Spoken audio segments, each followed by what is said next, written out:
Pokemon, the biggest media franchise in the world. This series has been with me for as long as I can remember, from watching the anime before school in the morning, to playing their latest releases.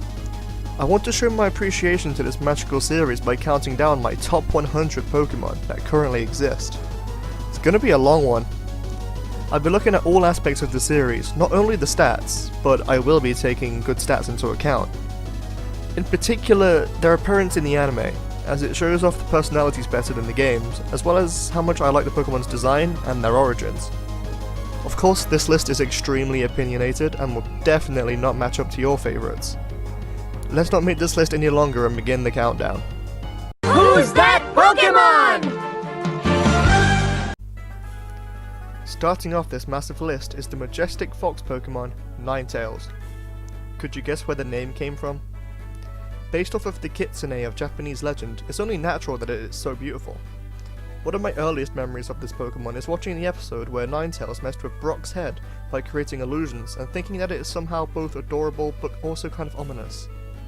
In recent years, Ninetales obtained a new form in its Alolan variant, and I might actually prefer this form in some ways. No other Pokemon shares its unique typing of Ice and Fairy, but also because it is somehow more majestic. I like majestic Pokemon, you'll see plenty more later. Both forms don't have any stats to write home about, but it's by no means unusable, especially in doubles, as its Cantonian version is right at home on sunny weather teams. Ninetales even had a prominent role in Mystery Dungeon. Ninetales actually cast a curse on a human that will turn into the Pokemon you play as, bringing on many natural disasters. There is a lot to love here, making it the perfect Pokemon to start off this colossal list. Who's that Pokemon? Salamence is a pseudo-legendary from the Hoenn region, and a damn good one. One thing I adore about this Pokemon is the story it tells through its evolution.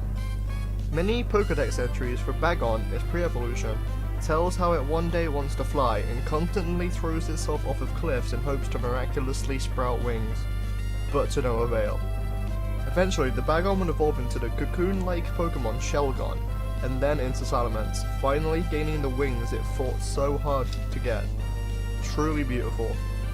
Not only that, but I also enjoy its design, simple but effective.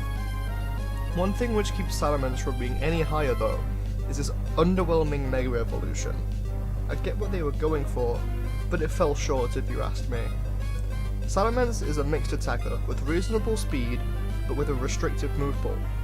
It does get Flamethrower to deal with the ice types, but most of them would outspeed it anyway, and Salamence would usually get one shot by them, giving it a massive weakness when compared to certain other pseudo-legendaries, which is why it's only at number 99. Who's that Pokemon? Here we have an example of a pre-evolution that I prefer over its evolutions. Let's get out of the way. The reason I like Totodile so much is because of Ash's Totodile in the anime. He had a playful personality that was a joy to watch all throughout Johto.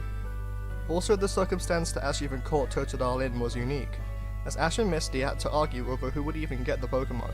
That's good stuff.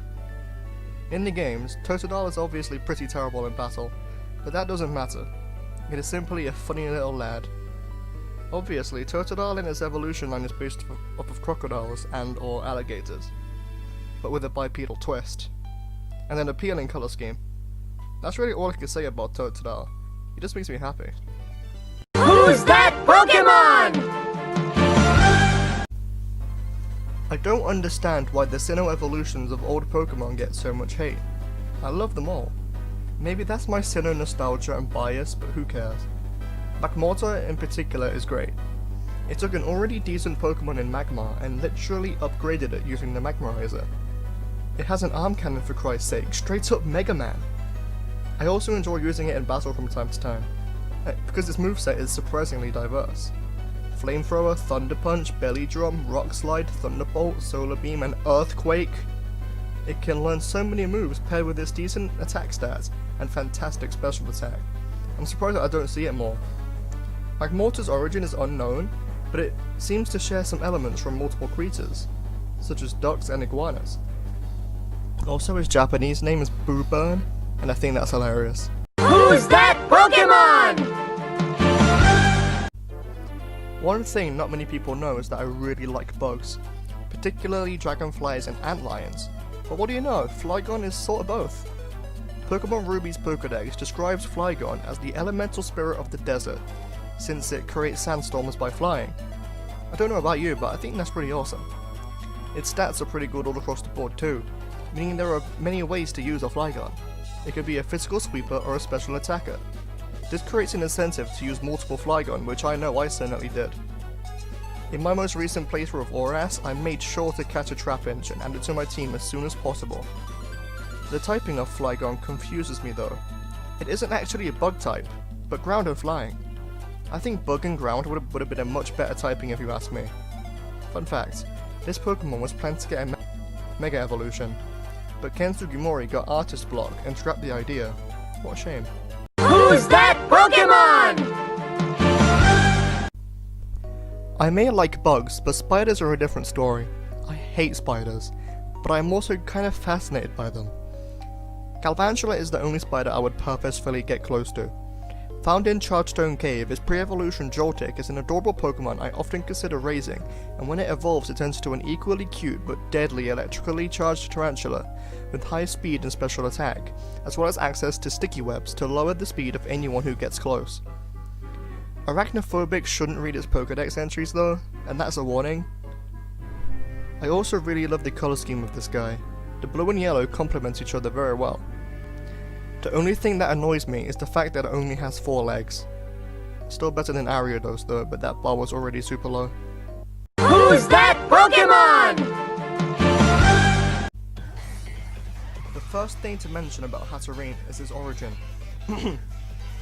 Hatterene may be inspired by forest witches from European folklore that are used to frighten children that do not want to sleep or stay quiet, such as Baba Yaga, also known as the hag from the famous Hansel and Gretel fairy tale.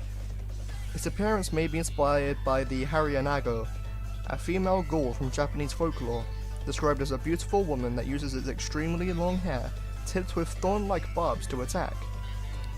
The hat-like hair on its head seems to represent the stereotypical witch's hat too. Who thinks of this stuff? Also, its Pokédex entries are something else.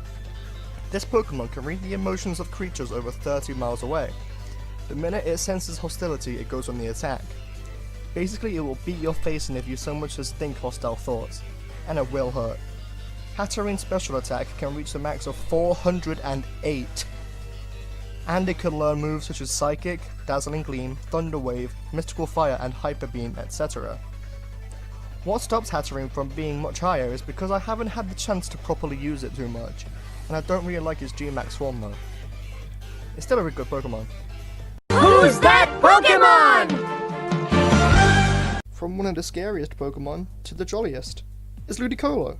Ludicolo seems to be based on a mixture of a duck, a pineapple, and the Kappa, a Japanese yokai, all garbed in stereotypical Mexican wear. I think I can speak for most people when I say the best part about Ludicolo is his idol animation in the 3D games.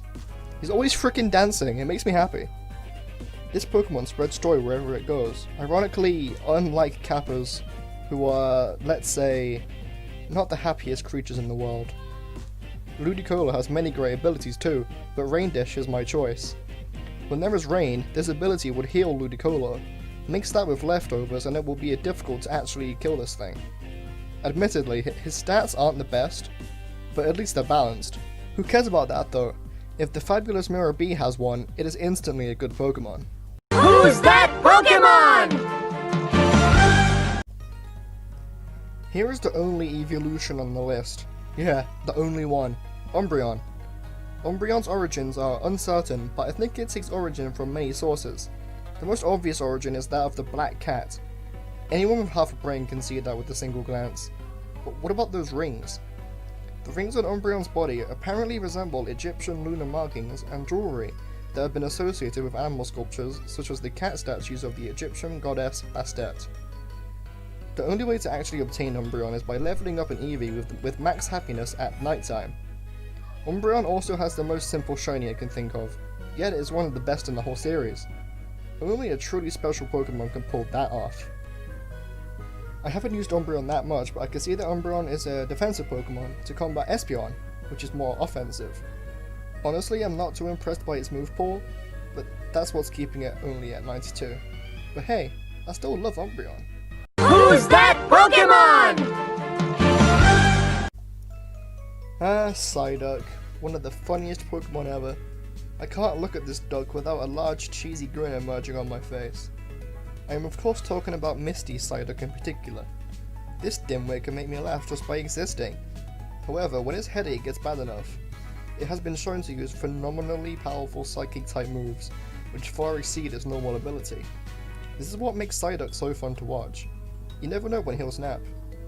Oh, and also the fact that he can't swim. I'm so glad it never evolved. Golduck is just so bland compared to Psyduck. It doesn't even have an interesting design origin. He's just based on a rubber duck. Perfection. Who's that Pokemon? Gardevoir's emo cousin is here. For the longest time, I never gave Gothitelle a single chance. I hated it.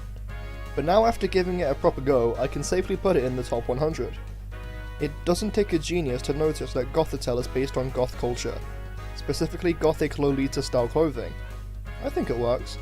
Gothitelle is a special attacker with decent special defense and physical defense.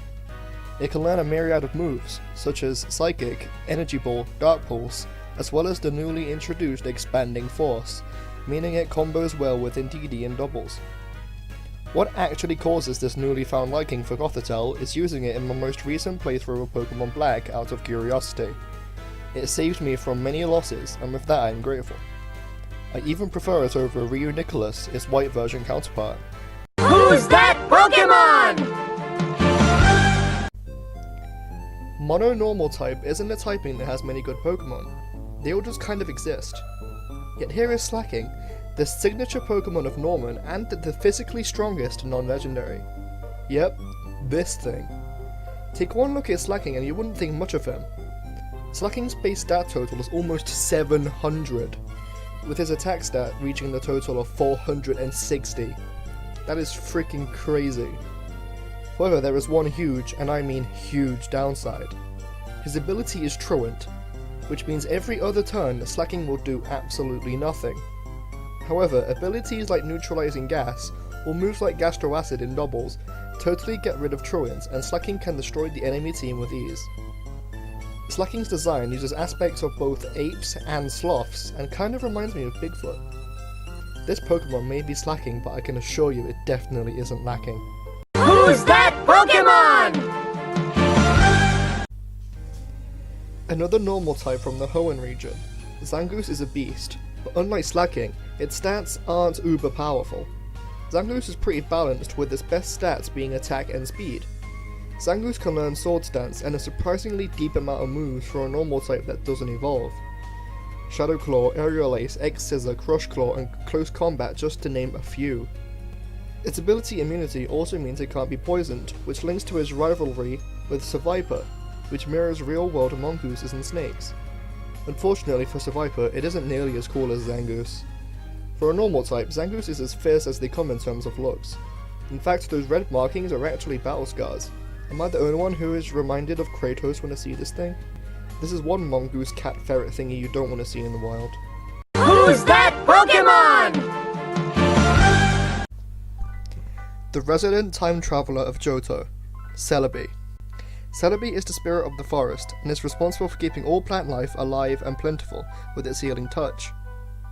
It's also able to time travel, which explains why it is rarely seen by trainers.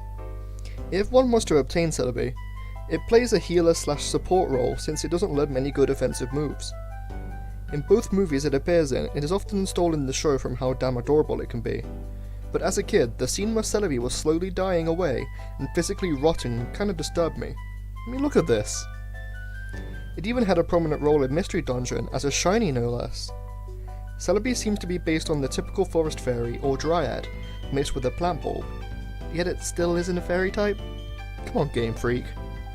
I guess Celebi has been saved from her quad weakness to poison, but come on, it's literally a fairy. Who's that Pokemon?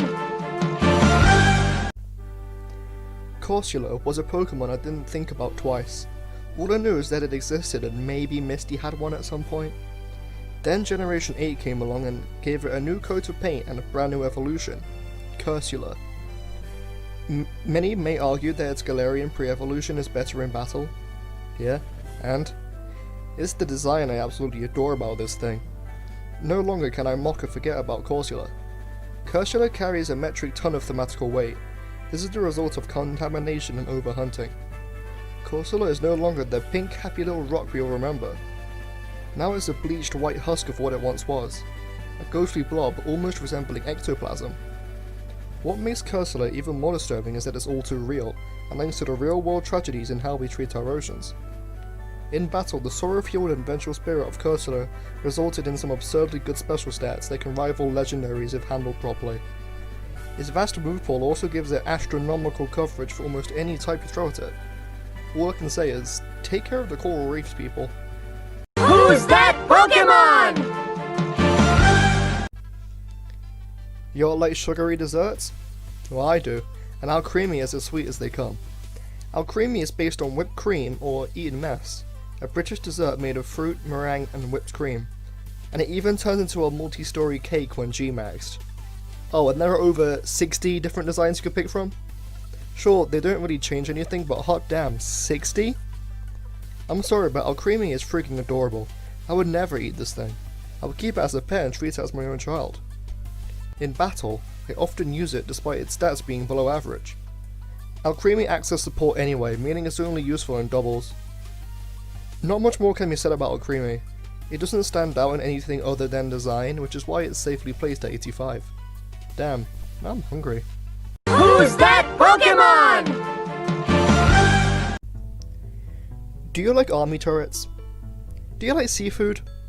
Well, someone at Game Freak certainly does, because Octillery is one of the most creative Pokemon I have ever seen. Basically, Octillery is a living turret, which also happens to be an octopus. He has a vast and diverse move pool. It can learn any move with the word beam in its name, and almost every projectile-esque attack, because it's a turret. It is also one of the only Pokemon to learn Octazooka, which is a fantastic name for a move. I really wanted it to get a Mega that turns into a full-on tank, but that never happened. Octillery may also be a reference to Octoroks from Zelda, but that's just a theory. A game theory. Who's that Pokemon? I'm sorry, but I really don't like Dragonite. In my opinion, it ruined what Dratini and Dragonair had going on. The beautiful Serpentine Dragonair becoming this Barney wannabe really upsets me. However, I really like Dragonair. While its stats aren't very good due to not being fully evolved, I can still appreciate what else it has. In terms of design, as previously mentioned, it's a Serpentine dragon creature. I really like the shade of blue they chose. I can imagine Dragonair around a picturesque lake by a waterfall. The pearl below its chin gives a mystical vibe. Like, what is that pearl and why does it have it?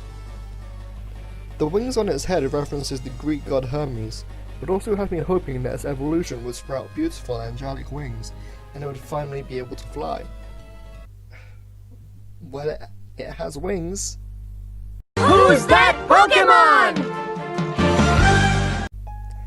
I love dinosaurs, particularly ones with long necks, such as the sauropod. Ice is also a type I like a lot, so when I saw Auroras from the first time, I was in awe. It's just so gorgeous.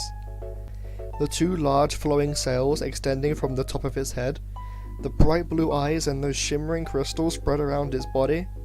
I like it. In battle it's just okay, nothing really stands out. It however has a surprising amount of type coverage, learning electric, psychic and even dragon type moves. It even has an entirely unique type combination, being rock and ice. It's much more pleasing to the eye than Tyrantrum, even if it's arguably worse to use. It still is always my fossil of choice in Generation 6. Who's that Pokemon? Continuing with the dinosaur theme, swooping down into number 81 is the prehistoric Aerodactyl. How can such a simple design be so effective? Short and sweet, it's a pterodactyl. For being one of the easiest fossils to obtain, it's a really good one. It has high speed and attack with potential to sweep, but it's a glass cannon since its defenses aren't too great. My personal favourite is teaching it Stone Edge, Earthquake, Pursuits and Roost for an effective physical sweeper, but it can also be used to set up Stealth Rocks. Its Mega Evolution helps enhance its already good stats, but in terms of design it's doing nothing for me. Simply adding a few rocks to Aerodactyl isn't enough to make it look cooler if you ask me. Many may choose Lord Helix, but I will always choose Aerodactyl as my high flyer. Who's that Pokemon?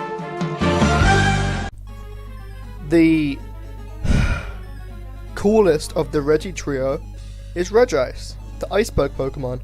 This thing is incredible. Ice Beam is already a move I love, and this Pokemon uses it the best. Aside from that, this Pokemon's special defense is stupid. However, it is slow. To combat this, Icy Wind and Thunder Wave are good moves to learn if you want to outspeed the foe. Not to mention its extremely helpful ability.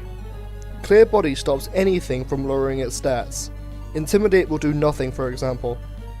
Actually receiving this Pokemon in Gen 3 was an experience similar to his fellow Reggies. Regice is based on golems of Hebrew legend, but being made out of Icinol. Another less obvious origin is that all of the Reggies are based on a certain time period.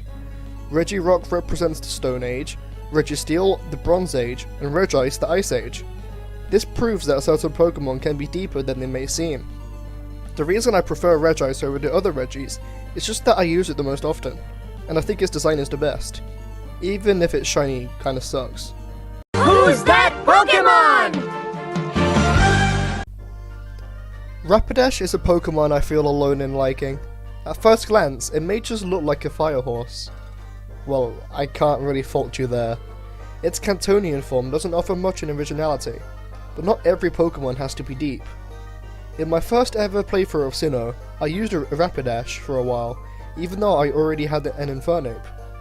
As this name suggests, it has very good speed stat, as well as its really good attack. I guess that horn isn't just for show then. Its Galarian form is the definition of grace.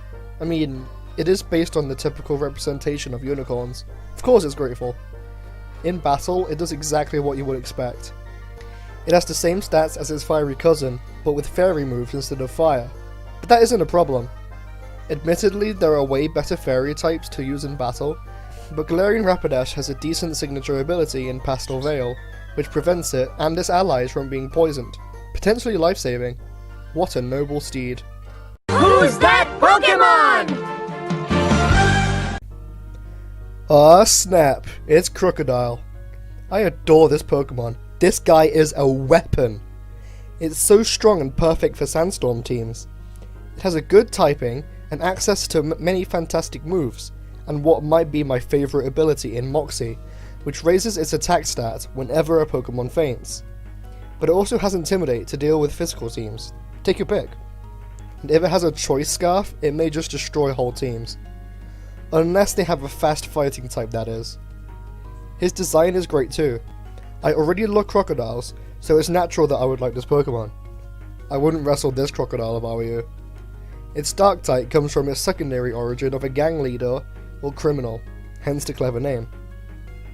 His shiny is kinda poo-poo though. I always forget that Ash had one in his Unova team, and it easily stole the show, being Ash's only truly powerful Pokemon in Black and White. Every battle it appeared in was a treat to watch, and one of the only good aspects of Best Wishes. With his iconic shades and great personality. Who's that Pokemon? Jigglypuff is one of the most popular Pokemon out there, but what is it? It's literally a pink ball with arms and legs and a face.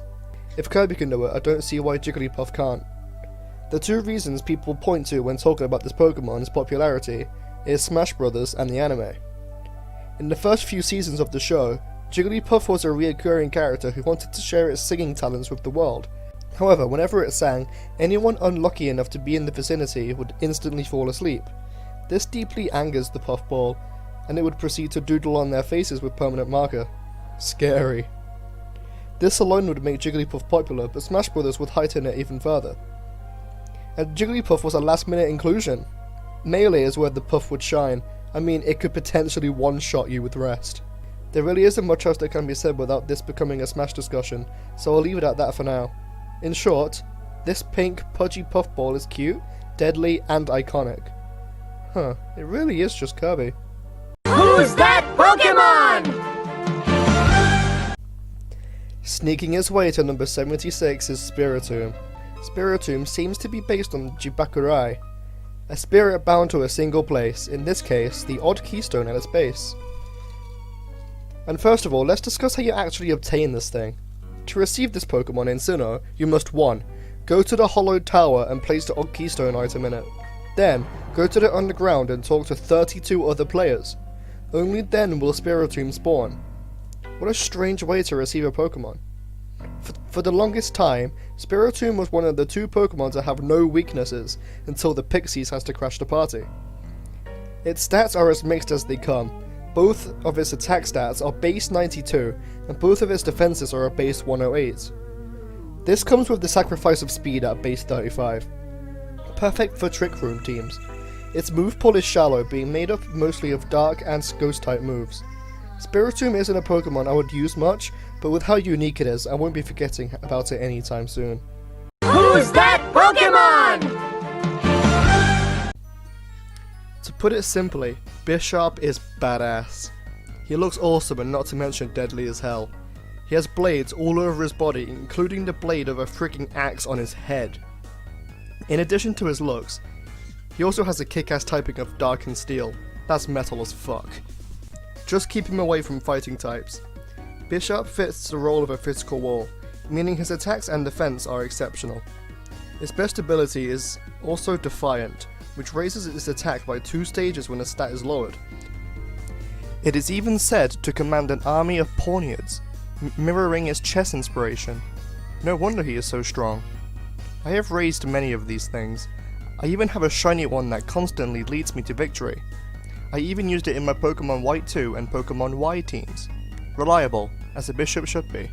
Who's that Pokemon? The origin of Trevenant makes me so happy. Since I was a kid I wanted a haunted tree Pokemon, and finally in Generation 6 my wishes were answered. Trevenant is likely based on the Kodama, the spirit of trees that sometimes inhabit trees that have existed for quite a while. Its stripe-like indentations on its body is very similar to Shimenua, used to mark spiritual habitation which are often seen tied around Kodama. It is also similar to other types of trees and nature spirits and deities, such as dryads. Its general body shape may have been based on the shape of the kanji for wood or tree. Its shiny coloration is even based on a birch tree. Having a haunted tree is enough for me, but Japanese legends as well? I love it. Its stats aren't that good, and is actually a physical attacker, which is rare for ghosts. But I don't really care. Trevenant may have one of my favourite origins. And that's not even mentioning Phantump, its pre-evolution, which is the stump of a Kodama, which has been haunted by the spirit of a dead child. E for everyone. Who's that Pokemon? What an underappreciated Pokemon. I seldom see people praise Zebstrika, probably because it barely has any competitive viability, but in a casual playthrough, it can get the job done. It is very fast and can learn some decent moves. Obviously it's based on a zebra, but also the concept of kinetic energy, which is why it can learn Flame Charge, as heats can be caused from kinetic energy. Its design is also appealing, with stripes and mane being shaped like a lightning bolt. It also proves that zebras are, in fact, black with white stripes, and not the other way around. One small fact that changes nothing is that Zebstrika is the only Pokemon with a base stat total of 497. Just thought that was worth mentioning. What makes this Unova electric type better than Galvantula is that a spider Pokemon has been done before. Zebstrika and its pre-evolution Blitzel are the only zebra Pokemon, therefore making them special to me. Who's that Pokemon? Generation 2's Dragonite is far better than Gen 1's Pseudo Legendary.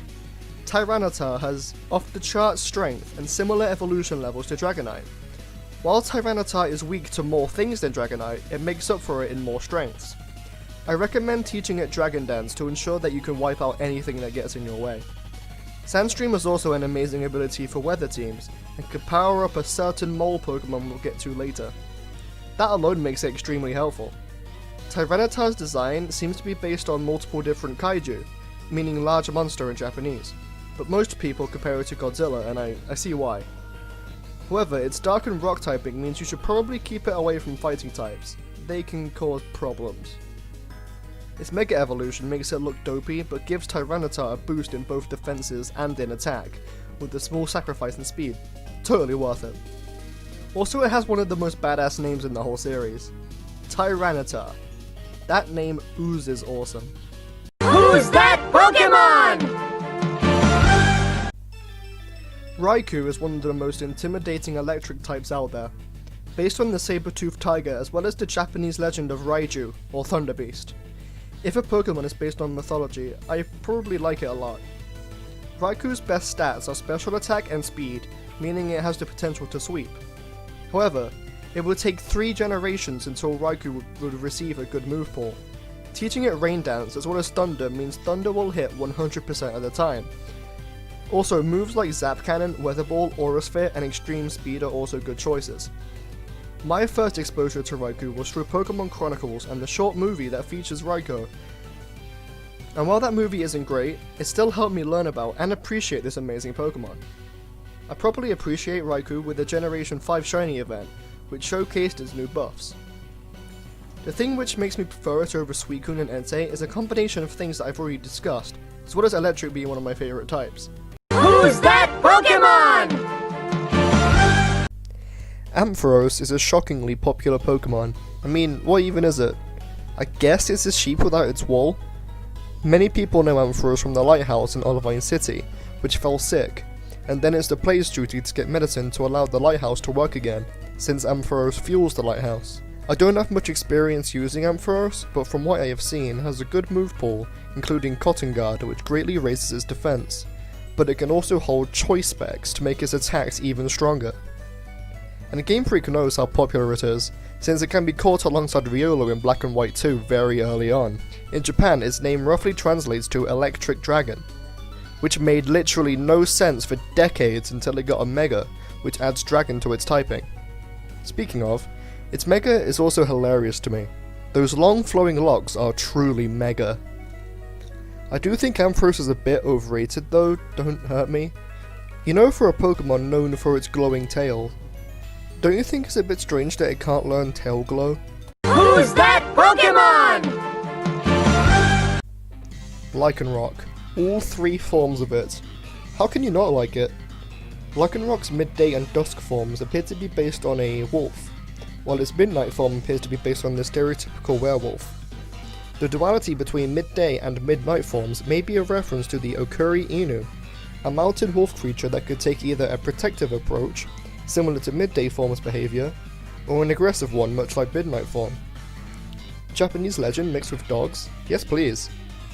If I was to pick a favourite form, it would have to be midnight form, so I will be talking about that one exclusively to make sure this doesn't take 10 minutes. The midnight form is slightly more defensive than the other forms at a cost in speed. The difference is minute, but it's there. I use Lycanroc to set up Stealth Rocks most of the time, as well as teaching it Stone Edge, Sucker Punch, and Iron Head. Also, he is the edgiest form, so I like that. Who's that Pokemon? Here we have the extremely adorable transport Pokemon, Lapras. If you're a Pokemon fan, you have to at least respect Lapras. She's a classic. Essentially, Lapras acts as a sort of camel of the sea, or a boat, only much cuter. Lapras is often seen transporting people across the ocean on the shell on its back. Many people think about Ash's Lapras that he caught in the Orange Islands. And I obviously loved Ash's Lapras too. I was actually very sad when Ash had to let her go. Moving on to the other traits. Similar to a lot of other water types, Lapras is well balanced. Her stats are well balanced and her base stat total is the same as most of the Sinnoh evolutions. That's a great sign. Her HP and special defense being the highest stats. That doesn't make her useless though. She can learn moves from the Psychic and even Electric types. Through breeding, it can even learn Dragon Dance. Her concept is based on the Loch Ness Monster, as by association, the Plesiosaur. What a great concept. Who's that Pokemon? Here we have the Edgelord of the Hoenn region, Absol. Not only does Absol look incredible, but his move pool is surprisingly deep. He can learn over 70 moves. That is insane. Absol specializes in attack, and I would recommend getting an Absol with Super Luck as its ability, as most of Absol's strongest attacks have high chances of getting a critical hit, and with Super Luck, you're even more likely to get a crit. Absol's story is also a bit sad. It is said that Absol only shows up when disaster is about to strike, and as a result, people often avoid Absol as they think it brings bad luck, when it is only trying to warn them. It's pretty sad. Absol is most likely based on the Bai Zi of Chinese mythology, whose name literally translates to White Marsh. It is generally described as a white beast, distinguished by having 1 or 2 horns on its head. One thing I don't like about Absol is its Mega Evolution, where it gains wings that literally serve zero purpose. Other than that, I absolutely love this thing. Who's that Pokemon? Another Sinnoh evolution, and one that desperately had to happen. Togetic, its pre-evolution, is just so bad. But that's okay, because now we have Togekiss. I like Togekiss for a list of reasons. First of all, its typing. Fairy and Flying is a decent type combination. Similar to Magmortar, Togekiss possesses many amazing moves that can be mixed and matched, mainly focusing on special attack. The most popular and the most hated Togekiss build is one with Serene Grace as its ability, alongside Thunder Wave and Air Slash. First you paralyze the foe with Thunder Wave, and then spam Air Slash as Serene Grace gives it a higher chance of making the foe flinch. That in combination with Thunder Wave will make even the most patient person scream in anger. I have seen it happen. Other attacks I like are Aura Sphere and Extreme Speed. It is also cute, but that much is obvious. However, Togekiss is also unfortunately cursed with a shiny that sucks. Its red and blue markings are swapped around. That's it. Lame. Who's that Pokemon? I can't believe I never considered using this Pokemon on my Sinnoh teams. It's great. I'll list some reasons why Frostlass is great. Ice and Ghost is a very unique type combination that isn't too overdone yet. She is also one of the fastest ghost types out there, which you wouldn't guess by just looking at her. She is also linked to Japanese folklore, being based on the Yuki Onna, a female ice spirit. That alone makes her better than Glalie. I don't hate Glalie, but Frostlass is just more interesting to me. In battle, she is a great special attacker with fantastic coverage. If you have a Dawnstone, I recommend saving it for a Snorunt.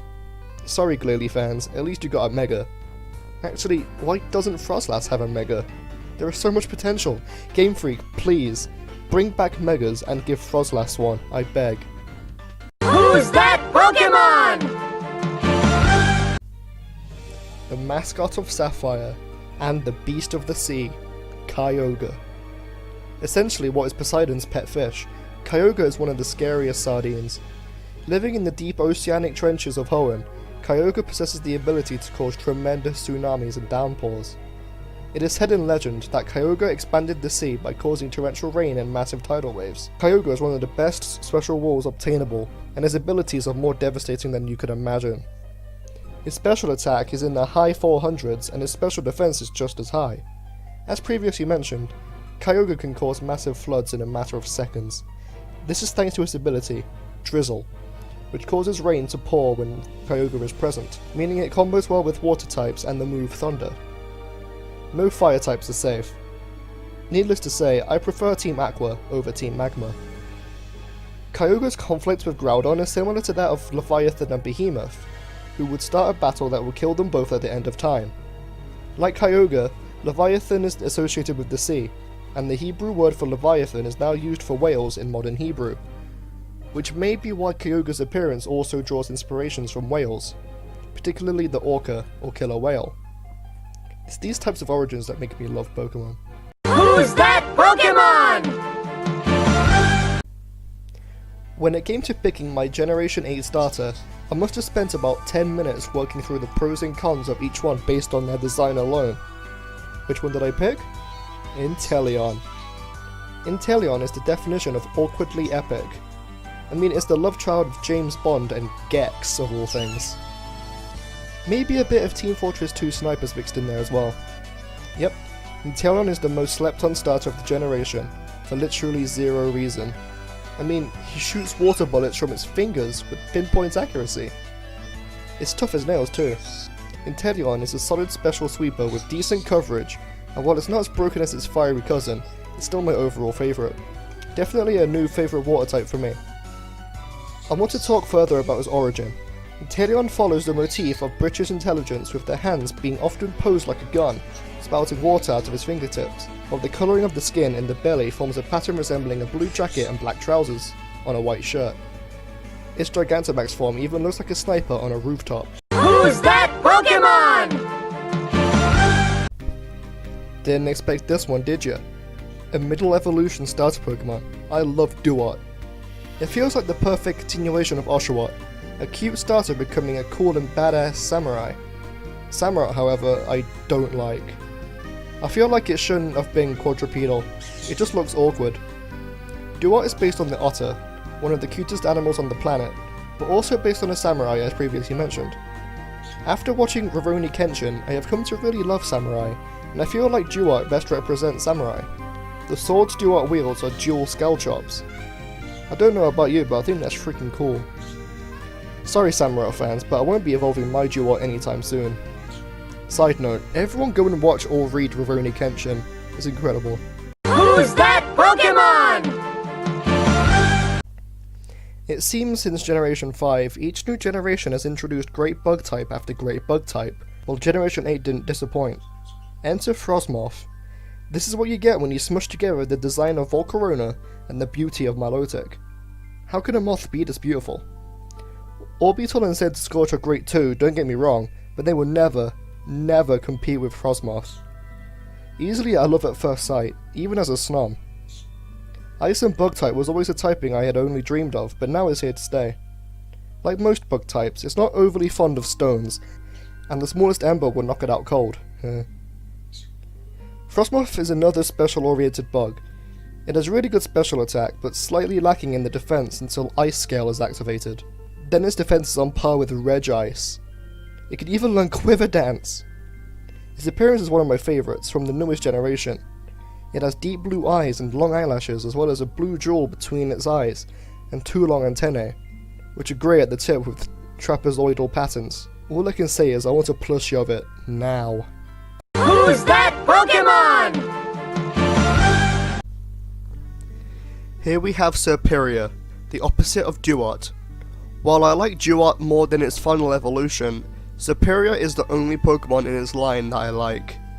It's the only Pokemon that sells its origin of snakes well, being the only starter with a truly serpentine body. I like how it stands out, not only in being a snake, but also in how regal it looks. Certainly better than its annoyingly smug pre-evolutions, Snivy and Servine. It also doesn't have a single terrible stat, but its speed as well as its move pool is where it shines. Coil, Leaf Blade, Gastro Acid, Swords Dance, Dragon Tail, and even Aqua Tail to deal with the fire types. It even gets Contrary as its ability. I would say that Serperior is the objectively best Unova starter, but all 3 final evolutions actually share the exact same base stat total. Well, in my mind it's superior. I wish I chose Snivy in my first Gen 5 playthrough and not that fat ass pig. Who's that Pokemon? I was praising Spiritomb for its unique obtainment, but Malamar is on a whole new level. To evolve Inkay, you must level it up to level 30 or beyond, as well as holding your system upside down.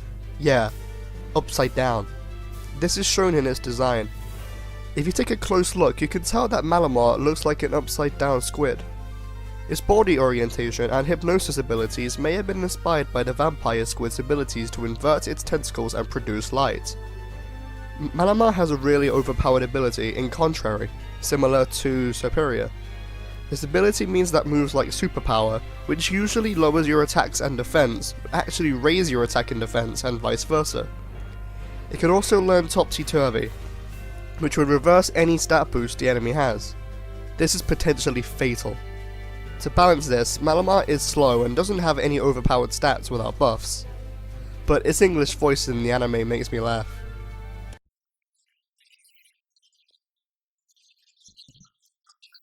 Who's that Pokemon? Oh Luxray, how you saved my ass in Platinum all those times. Luxray is one of those Pokemon most people had on their Sinnoh teams. Shinx can be caught super early on in the game and would likely cement its place on your team. That's not a bad thing, as it will eventually become Luxray. This Pokemon is one of my favourite electric types. It seems to be based on a lynx with aspects of lions. It's pretty neat. The black and blue go together well alongside those bright yellow eyes. Its Pokédex entries mention how Luxray actually has X-ray vision. Now that's cool. I have so many nostalgic memories of this Pokemon. From first seeing Shinx to taking out the Elite Four. It's incredible. It has good attack and special attack, but I tend to train it to be a physical attacker. What keeps Luxray so low is its underwhelming move pool and its meh stats other than attack and special attack. Luxray also has a problem with type coverage. It can learn the elemental Fangs, as well as Iron Tail, but they can only be effective in very specific situations. Still a very good Pokemon though. Who's that Pokemon? I like dogs. Most people do. I also love edgy designs. Houndoom is both of these things. This is the edgiest dog I have seen in fiction, based on Cerberus of Greek and Roman mythology, who guards the bowels of hell itself mixed with the Doberman. Wow, that's badass. Houndoom's horns, arrow-like tail, and shackles as well as the skull collar further suggest this origin. Its typing of dark and fire is also very unique and hasn't been done too many times. Keep it like that, Game Freak. Houndoom is also one of the signature Pokemon owned by Karen of the Elite Four. Houndoom has a decent selection of abilities with Flash Fire, Early Bird, and Unnerve. Take your pick, they're all okay. Its base stat total is 500 with high special attack and speed. Pretty average, but not bad. One thing I was extremely upset about though is Mega Houndoom. If the origin of Cerberus is true, then why doesn't Houndoom just go all out and sprout 2 extra heads while it's at it? It would be so perfect. Oh well, at least its base form is still cool, and still better than Manectric. Whoops, did I just say that out loud? Who's that Pokemon? If you thought Houndoom was edgy, you haven't seen anything yet. Meet Zoroark, the monster fox Pokemon. I see that's a fitting description. The first Pokemon shown for Generation 5, I think it was an excellent choice.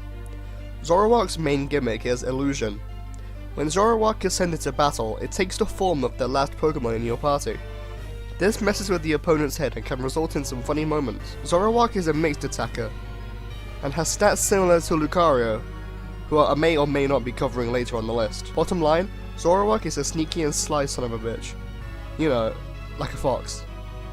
Zoroark even had its own movie despite not being a legendary, similarly to Lucario. Just like Ninetales, Zoroark is based on the Kitsune, but with a more anthropomorphic twist. Many people actually compare this Pokemon to Lucario, due to their striking similarities. Both of them were shown off before their generation, have a canine appearance, and similar stats. I just wish Zoroark appeared in Smash. Who's that Pokemon? Generation 7 brought along many fantastic new Pokemon, but one I don't hear enough people mention is Passimian. Passimian is based on the lemur, you know, those black and white monkey creatures with the poofy tails, as well as quarterbacks in American football. Let's not pretend like that isn't super imaginative. It has a base stat total of 490 with the highest stats being attack, speed and HP. This means it was made to sweep. This funky monkey can learn decent moves if you use TMs, but its level up moves are terrible, with the exception of close combat. Through TMs, it can learn Earthquake, Drain Punch, Iron Head, or Iron Tail. Its counterpart, Oranguru, is also pretty cool, but I prefer Passimian in origin, appearance, and battle capabilities. Passimian even appeared in a banned episode of the anime in Sun and Moon, episode 64, due to some interesting choices. Who's that Pokemon? There are many fantastic electric legendaries, but Gen 5 gave me a very hard choice. Zekrom or Thundurus. Both are really great, but in the end, I decided Thundurus is the better Pokemon in my opinion. Let's begin with origin. Its incarnate form is based on Raijin, the kami, or god, of thunder and lightning in Japanese mythology. It may also have drawn some inspiration from genies, as shown from its blue skin. In Therian form, Thundurus seems to be based on a reptile, most likely a dragon. It may also draw inspiration from the Azure Dragon and or Black Tortoise of the Chinese Four Symbols constellation. Lots of mythology in this one. In battle, I prefer using its Therian form. It has higher special attack, but slightly less speed and attack. I like teaching it Thunderbolt, Grass Knot, Focus Blast and Agility, for a strong special attacker with very little weaknesses. Landorus may be the strongest of the trio, but Thundurus is my favourite in every way. Who's that Pokemon? This behemoth of a Pokemon is Metagross. The result of two Metang fusing together creates this quadrupedal supercomputer monster thingy. Among the smartest of all Pokemon, as well as one of the strongest, armed with 4 legs ready to crush anything in its way. A lot of brain and a lot of brawn, enough to make him the second pseudo-legendary of Hoenn in fact. It is one of the more unique pseudo-legendaries for many reasons. For one, it's not a dragon type like most pseudos, and it's also genderless. It's also one of the more physically based pseudo-legendaries, with defense to boot. One of its abilities is even Clear Body, meaning it will be difficult to lower this gargantuan attack stat. His Mega also takes his design and makes it more, well, extreme is a good way to put it. I mean, one look at this thing and you know it doesn't mess around. Who's that Pokemon? While his typing of pure water is nothing special, Floatzel is a Pokemon I will never forget. This is because Floatzel was my water type of choice in my first ever Pokemon game, Platinum. Floatzel is extremely fast, as well as having great strength to boot. Essentially he's a sweeper. As well as this, it works wonders in Rain Dance teams, with Swift Swim and Water Veil for its abilities. For a Sea Otter Pokemon, his design is pretty badass, even if his 2 tails kind of remind me of Tails from Sonic. This Pokemon is also a hero. Its Pokédex mentions how it saves people from drowning with the flotation sac around its neck. If that's not commendable, I don't know what is. I just wish Ash would have evolved his Weasel. I would have loved to see a Floatzel in Ash's already amazing Sinnoh team. Who's that Pokemon? I don't think I have heard anyone who openly dislikes Scizor. This is one of the most popular Pokemon to come out of Generation 2. Being an evolution of Scyther, it was destined to be awesome. In design, it seems to share aspects of red ants or mantises, but you know, with giant red pincers that can rip through metal. It can get the ability Technician, which boosts the power of moves with a base power of 60 or less by 50%, meaning if you teach it weak moves, it can still destroy whole teams. Its attack stat is through the roof as well as being decently defensive but slow. And its Mega Evolution makes every stat better by a decent margin. Scizor also has access to many great moves, such as Swords Dance, X-Scissor, Iron Head, Superpower, and Air Slash. However, it has a massive weakness to fire. But that is its only weakness, so if you're using Scizor, also bring along something that can deal with fire types easily. Another thing that sucks is actually receiving Scizor, as it's a trade evolution, and one that requires a held item. But recent games have made this much easier, so that's not even a problem anymore. Get a Scizor. Who's that Pokemon? They say looks can be deceiving. Ribombee is the epitome of this. This bee-fly, fairy creature may look innocent and harmless, but underneath that calm exterior is an unhinged maniac that lives to kill. Of course that's hyperbole, but I'm not joking when I say this thing is legitimately viable for playthrough teams or even competitive. As previously mentioned, Ribombee is based on the bee-fly, but also the stereotypical fairy. Ribombee is known for learning the move Pollen Puff, which references fairy dust. I say it's viable for playthrough teams because its pre-evolution Cutiefly can be caught quite early on and evolves at level 25, and can learn decent moves early on like Pollen Puff, Dazzling Gleam, and Aromatherapy. It has high speed and special attack, making it a decent sweeper that can boost its stats with Quiver Dance. However, its other stats are not great. Being a fairy type, it combats many prominent types, like Dark and Dragon. but it could also take care of water types. Not to mention, its design is super cute. In conclusion, I recommend using this in playthrough teams, even if only temporarily. Who's that Pokemon? Alola absolutely nailed the starter selection, and spoiler alert, all 3 of them are on this list. My least favourite is Primarina. Beauty is a prominent theme in Alola, with many Pokemon being themed around just being beautiful. Primarina is no exception. It is based on the mythical siren, mixed with a mermaid as well as a sea lion. Solid design origin, Primarina is oriented around its special stats, with exceptional special attack and special defense. Its typing of Water Fairy also helps out with its tankiness. While its bog standard coverage may turn many people away, it really doesn't matter for me. Moonblast and Sparkling Aria are fantastic moves that can take out many things which resist it. Its signature ability of Liquid Voice can also be useful. This ability boosts the power of sound-based moves, such as Sparkling Aria.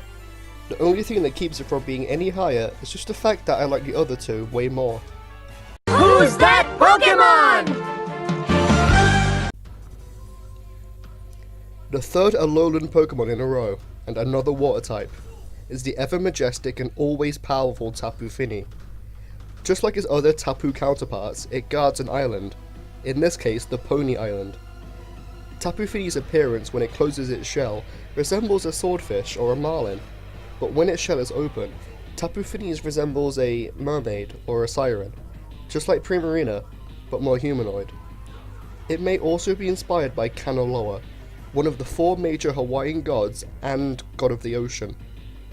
Kanaloa's association with the underworld may inspire the Ruins of Hope, Tapu Fini's shrine, said to be where life ends its journey. What a great origin. Its highest stats are its defense and special defense, but it also has great special attack and decent speed. Very mixed. This is one of the 2 Tapus appearing on the list. Can you guess who my favourite one is? Who's that Pokemon?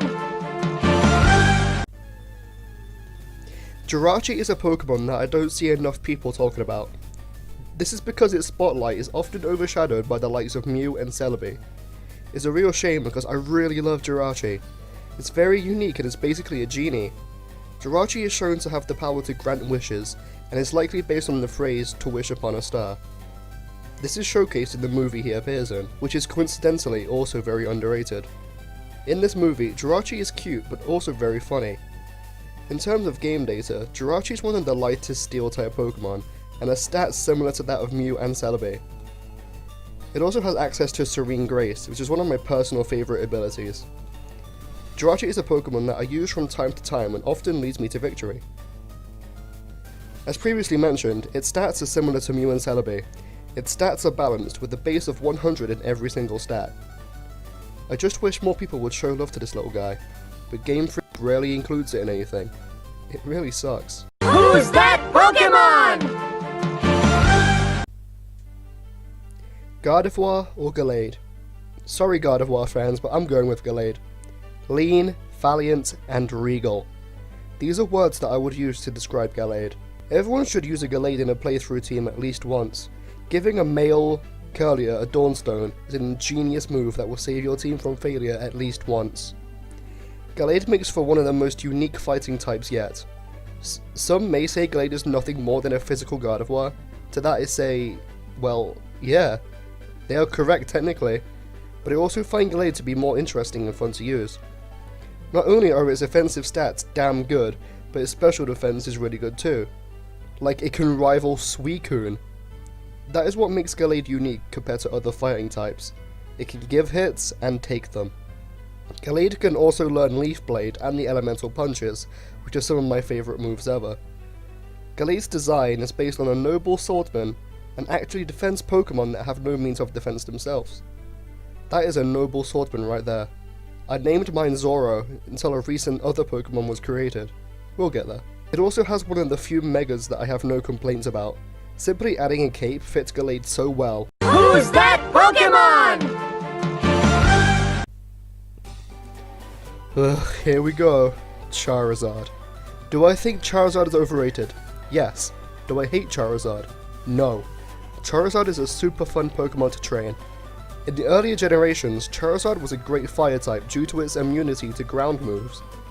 But with that, it has a crippling fear of rocks. Stealth rocks alone can take out half of its health. But it also has pretty good stats. It's great special attack and is quite fast. It can learn a decent array of moves as well, such as Solar Beam, Dragon Pulse and Focus Blast. Charizard also has 2 Mega Evolutions that are both meh.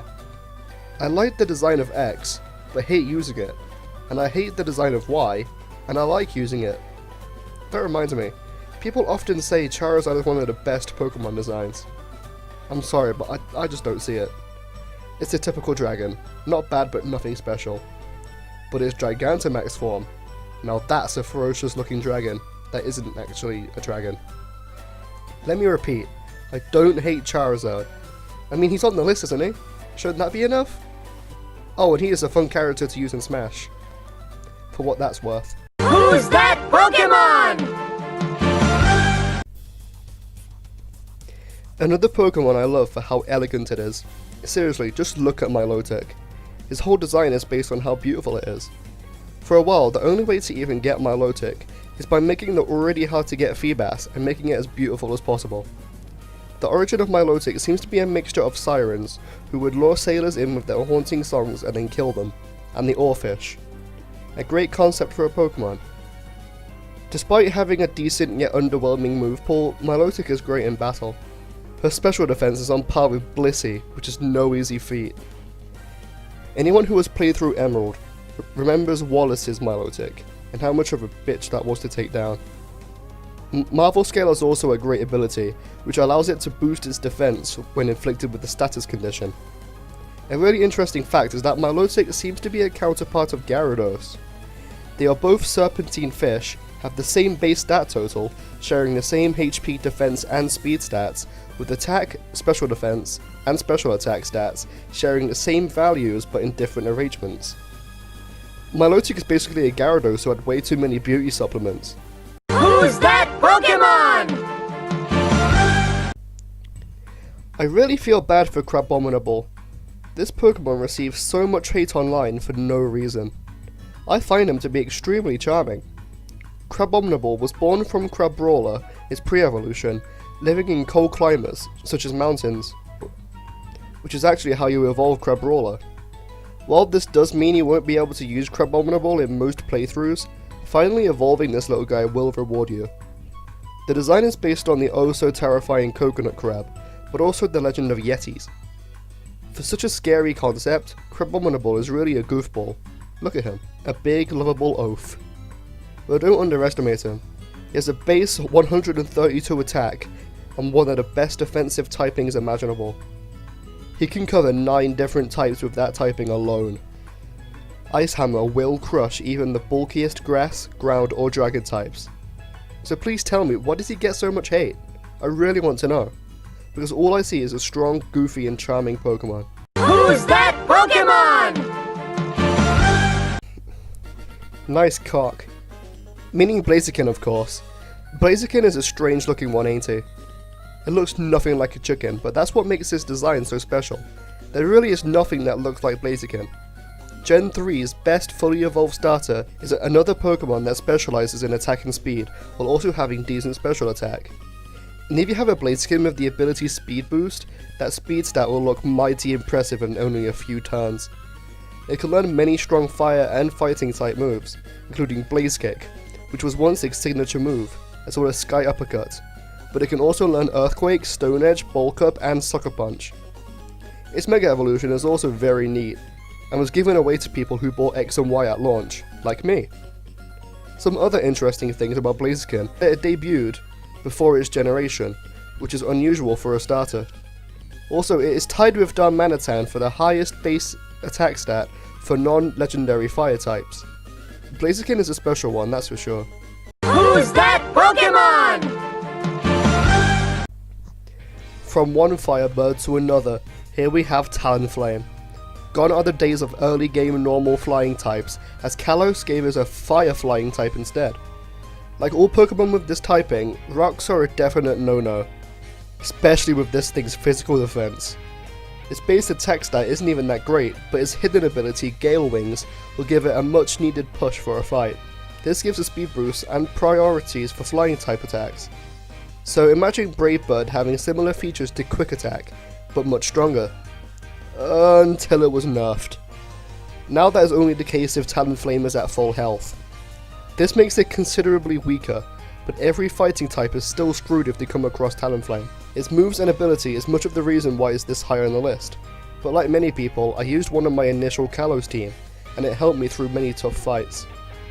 If Gale Wings wasn't nerfed, it would be way higher, but it's still a badass, powerful, and generally useful Pokemon. Who's that Pokemon? Here we have what is probably the most confusing Pokemon, yet one of the most beloved, Wobbuffet. Where do I begin? Well, the beginning. Wobbuffet was introduced in Gen 2 and was mostly overlooked until Jessie of Team Rocket obtained one in the anime.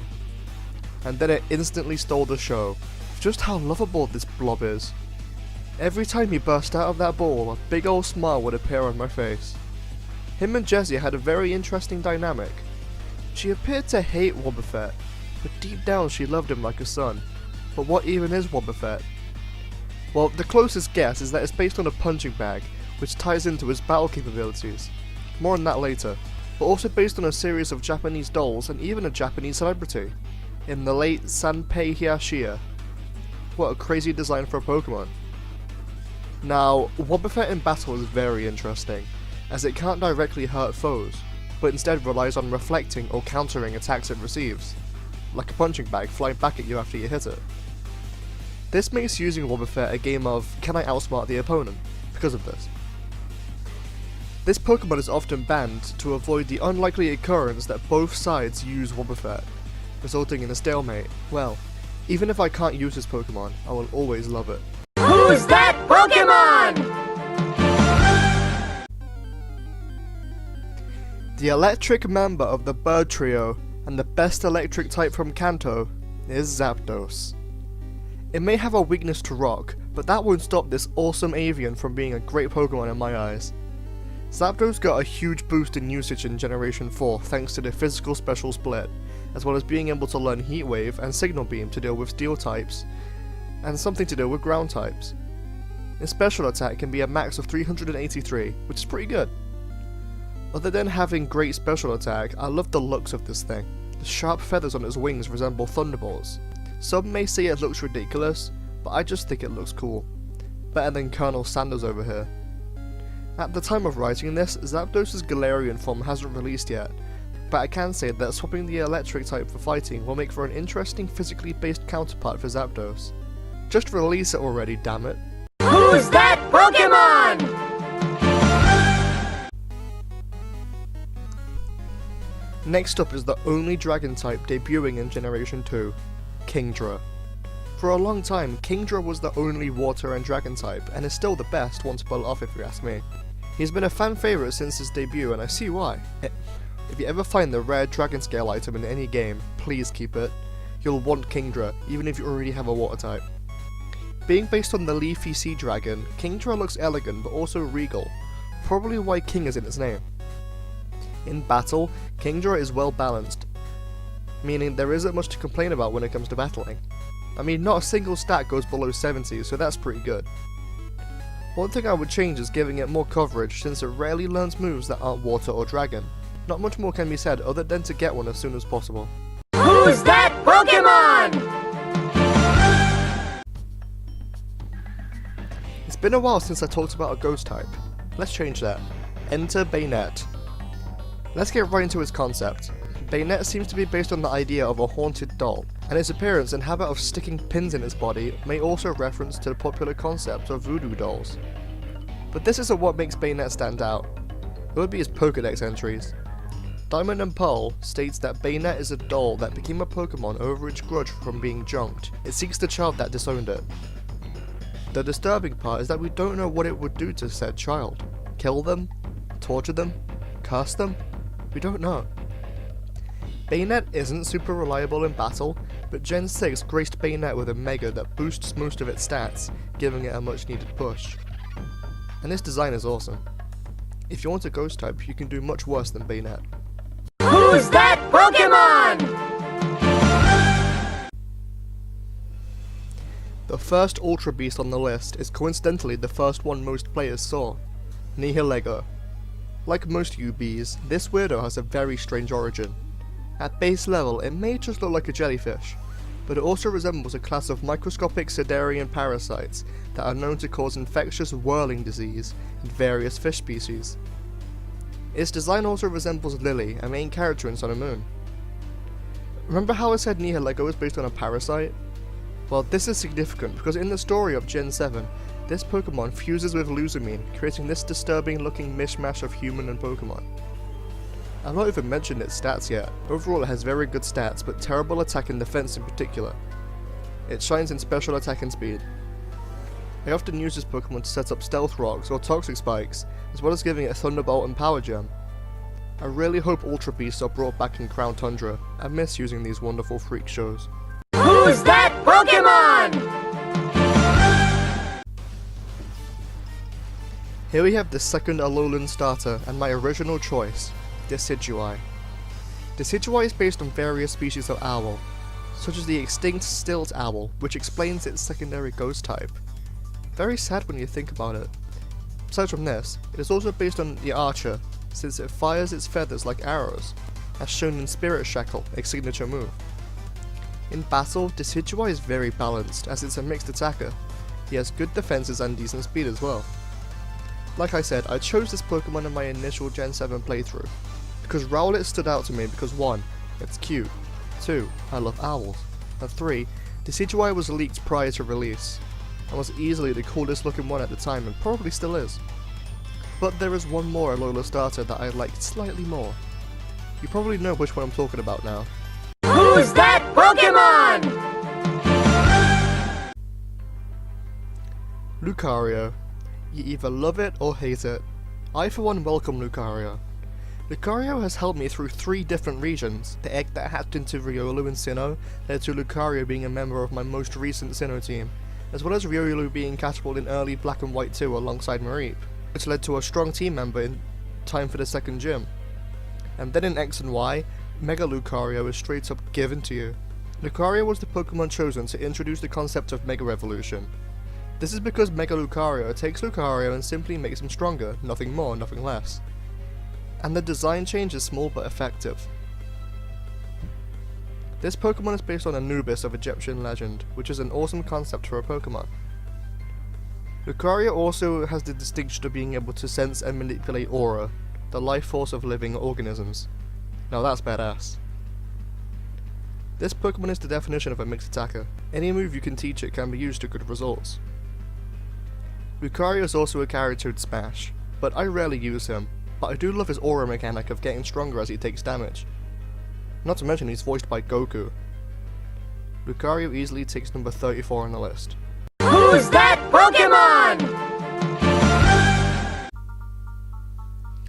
Another grass starter, but this time is not because of design, stats, or anything like that, but its appearance in a spin-off, Grovyle.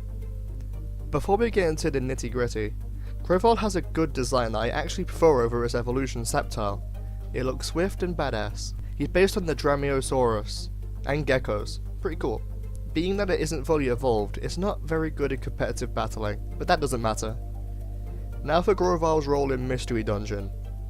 Now, I don't want to spoil anything, so I'll let you discover this amazing story for itself. So please go and buy Pokemon Mystery Dungeon Explorers of Time, Darkness, or Sky. That's it. That's all I can say. Next. Who's that Pokemon? The ancestor of all Pokemon itself. It's Mew. I know it's cliche at this point, but god damn it, Mew was a cute little creature. The original mythical with 100 base stats across the board, as well as being able to learn every single TM. This is as well rounded as you can get. Literally infinite number of ways to use Mew. I personally like to use it as a baton passer, and passing speed and strength buffs to teammates. Also, being the ancestor of all Pokemon, its design looked kind of like a fetus. Cute. Mew also went on to inspire the likes of Jirachi, Celebi, and Victini. I can appreciate that. Really, everything that is said about Celebi and Jirachi can also be said here. Mew also spends its entire life playing and having fun. He's just so innocent, like a child. Also, listen to Mew's voice.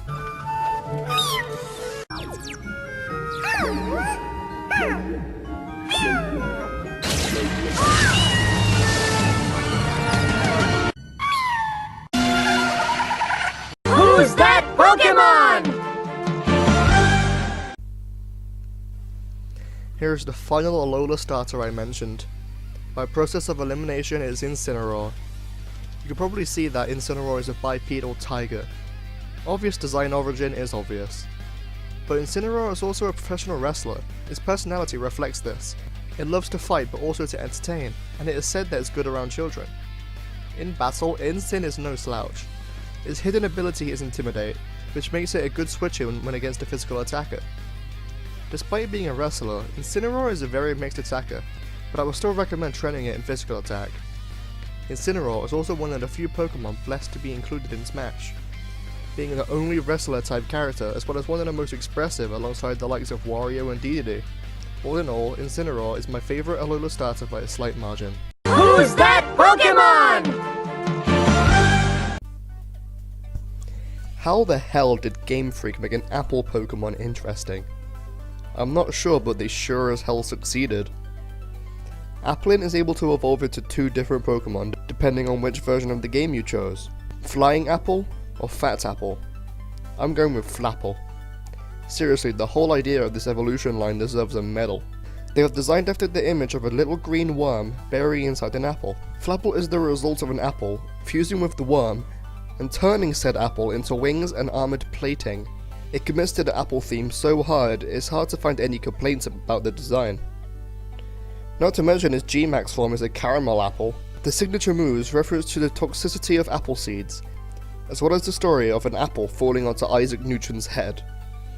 And the reptilian design refers to the biblical snakes that made Eve eat Eden's apple. That's too many apple references for one evolution line. In battle, Flapple relies on berries to restore itself if it gets in a pinch.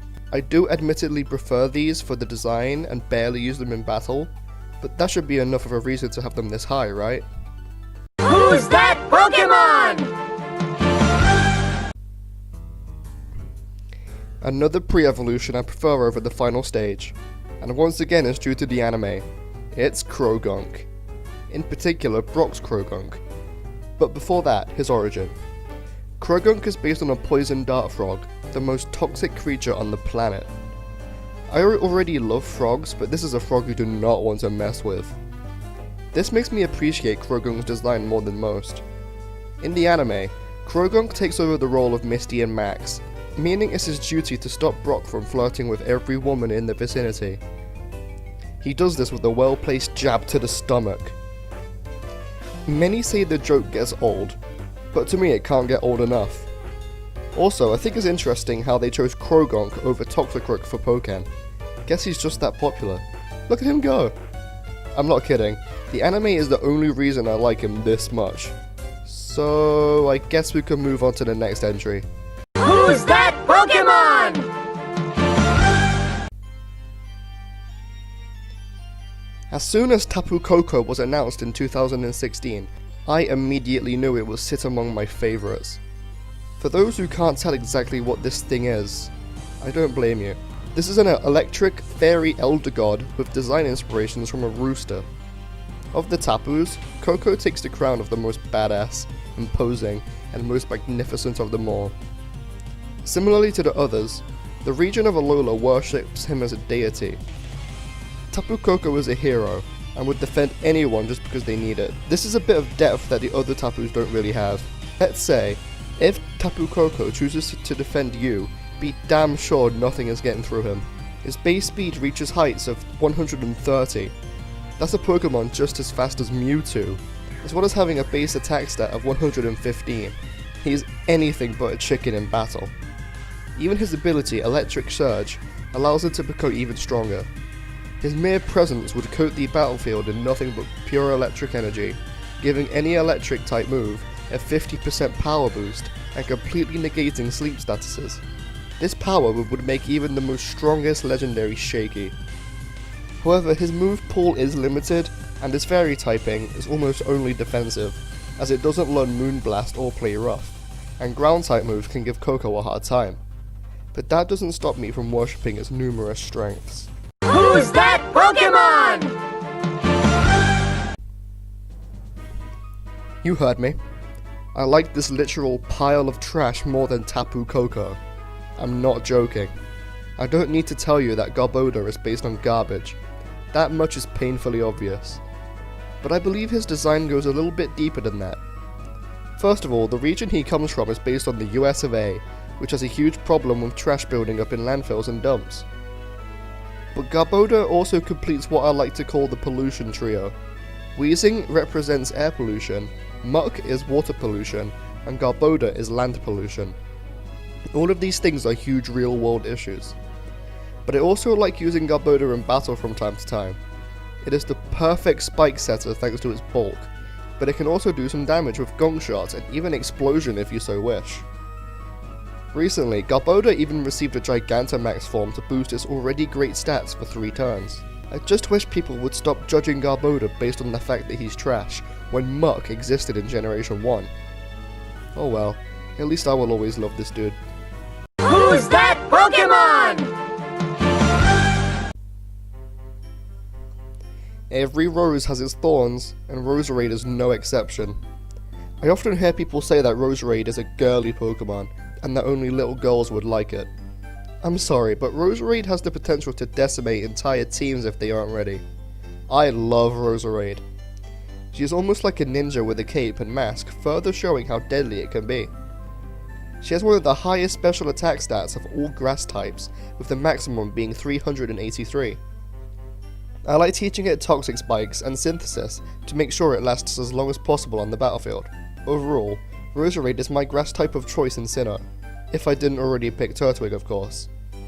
I mean, it's not like there was much contest, but still. Reliable stats and an appealing design, what's not to love? Well, its shiny isn't great, and you need a Dawnstone to obtain it. But did anyone really care about Roselia before Roserade was introduced? I love it when they take irrelevant, useless Pokemon and turn them into beasts. Who's that Pokemon? I honestly don't know why I like Xatu so much. I really don't. Its design is very unusual, even for a psychic type. It seems to be based on a Native American totem pole, as well as a Quetzal. It has literally no emotion at all. This is because it is apparently looking at both the past and future at the same time. That is some big brain stuff right there, ladies and gentlemen. For the longest time, Xatu was the only Pokemon whose name began with X, until Nature Boy showed up here. This probably made Xatu stand out in my mind, which led to me using it more. It also had a big role in Mystery Dungeon. Admittedly, its base stats aren't anything to write home about, but it has a pretty good move pool that takes advantage of its special attack, so it has that. That's all the reason I really need to include it on the list. Who's that Pokemon? Breloom is one of my newest favourites. My best description of this Pokemon is a giant mushroom kangaroo creature. Peak creativity.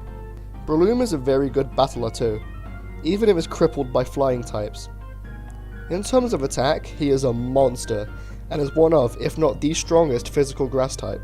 He also has some great abilities too. Effect Spore is sure to piss off anyone who doesn't expect it. And then there is Poison Heal, which allows Breloom to heal when it's poisoned. It's a difficult choice, ain't it? If you make a Poison Heal Breloom hold a Toxic Orb, and then teach it Facade, you have a true beast in your hands. The only correct way to train a Breloom in my opinion is to make it a sweeper, with all EVs going into attack and speed. My favourite. All in all, Breloom is one of the best grass types in Hoenn. Who's that Pokemon? Little known fact about me, my favourite animal is the toucan. So naturally, when I first laid my eyes on Toucanon, I squeed.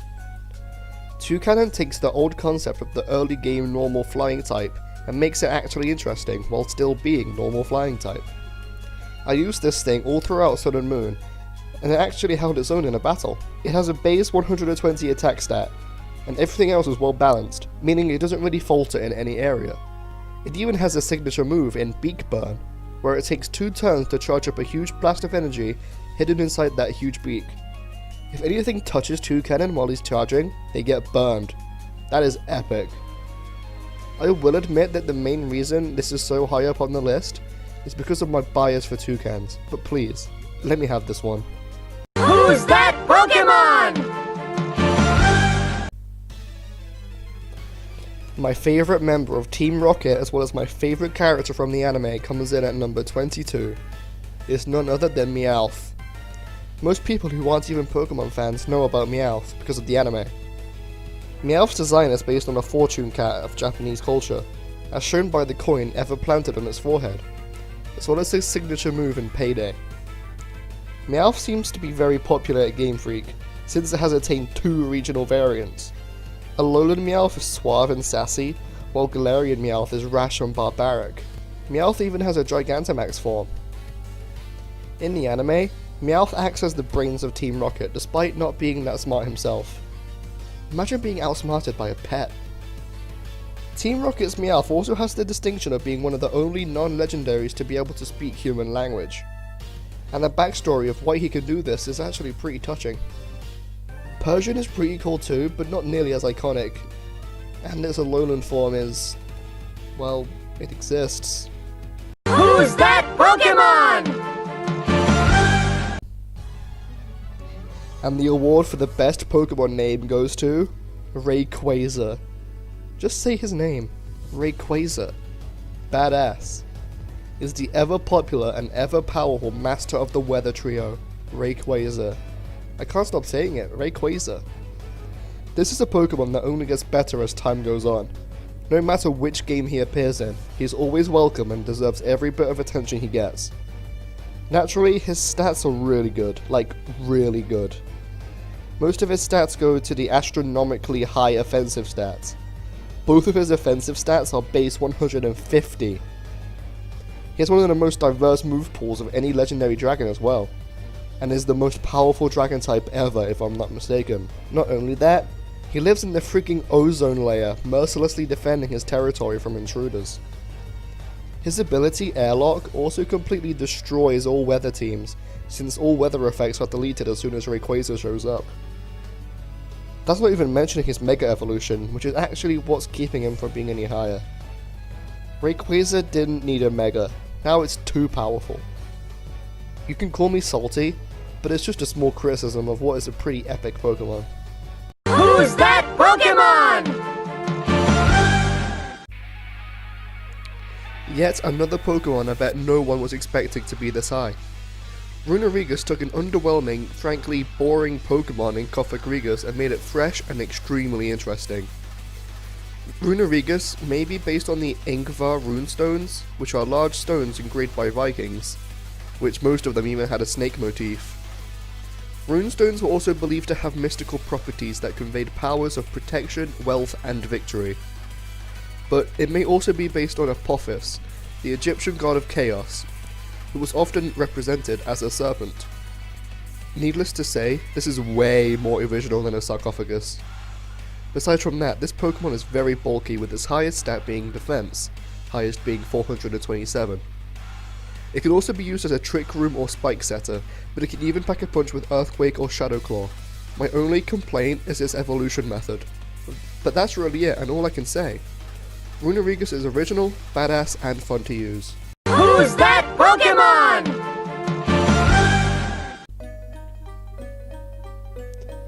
We've all been there, exploring a cave and suddenly a Zubat shows up.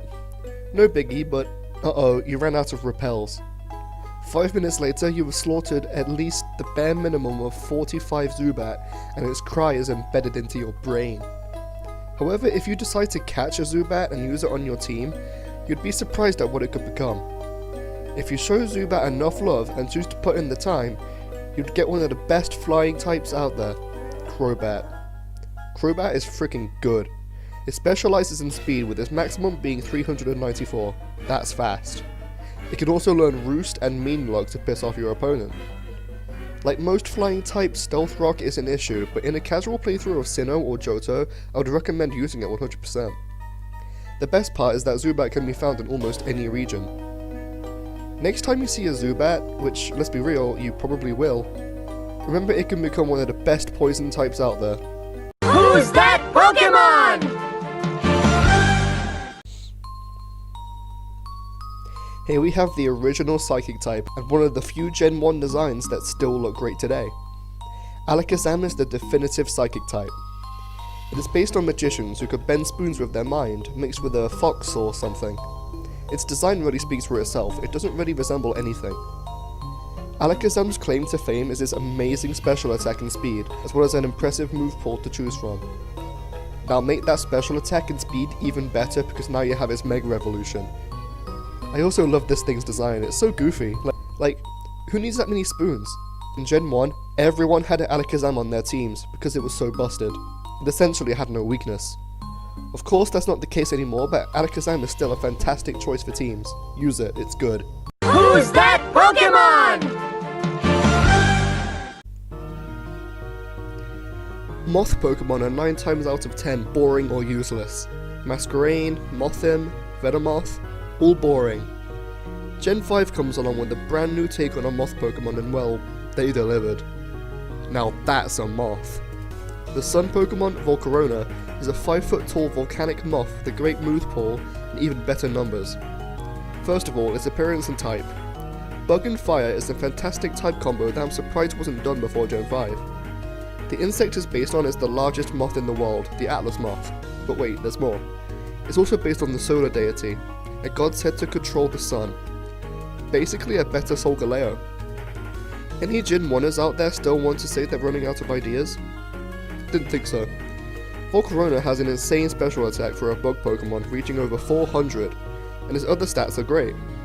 Its special defense is better than some legendaries and is faster than Staraptor. It can learn Hurricane and Quiver Dance, as well as its signature move Fiery Dance. Oh yeah, and it's not even a pseudo-legendary. It's more of a legendary than Genesect, arguably. However, getting a Volcarona through evolution is a lengthy process, since Larvesta doesn't evolve until level 59. But it's all worthwhile, trust me. I've hatched Larvesta from an egg and raised it to level 100 just for fun. Who's that Pokemon? Oh yeah, here's Excadrill, a popular choice among Gen 5 players, and can you blame them? Excadrill is a bipedal mole beast capable of shaping his body like a drill that can drill through iron slabs. This is what a Monty Mole on steroids would look like. Excadrill makes him one of the strongest team members in any Unova playthrough. Let's dig right through his stats.